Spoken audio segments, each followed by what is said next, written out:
আসন্ন ঈদুল আজহাকে কেন্দ্র করে সীমান্ত দিয়ে গরু চোরাচালান এবং চামড়া পাচার রোধে দায়িত্বপূর্ণ সীমান্তে রংপুর রিজিয়নের আওতাধীন ঠাকুরগাঁও সেক্টরের অধীনস্থ ৫৬ বিজিবি কঠোর অবস্থানে রয়েছে। আপনারা ইতিমধ্যে অবগত আছেন যে এবছর দেশের চাহিদা অনুযায়ী পর্যাপ্ত সংখ্যক গবাদি পশু মজুদ রয়েছে।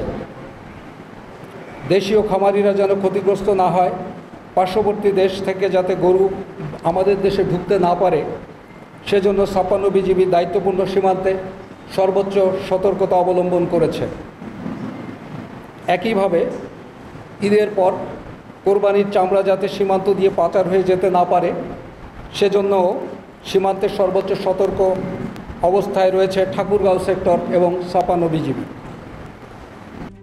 RICL TMX, যুগের পর যুগ স্থাপনা থাকে মজবুত।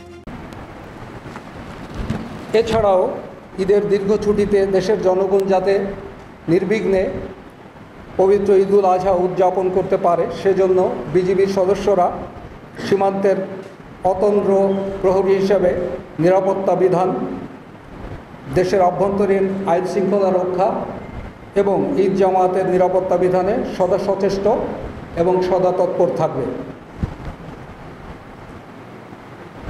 আপনারা জানেন, সাম্প্রতিককালে সীমান্ত দিয়ে পুশিন প্রতিরোধে রংপুর রিজিয়ন, ঠাকুরগাঁও সেক্টর তথা ৫৬ বিজিবি সীমান্তে কঠোর নজরদারি ও টহল তৎপরতা বৃদ্ধির পাশাপাশি সীমান্তবর্তী জনসাধারণকে সাথে নিয়ে সর্বোচ্চ সতর্ক অবস্থানে রয়েছে।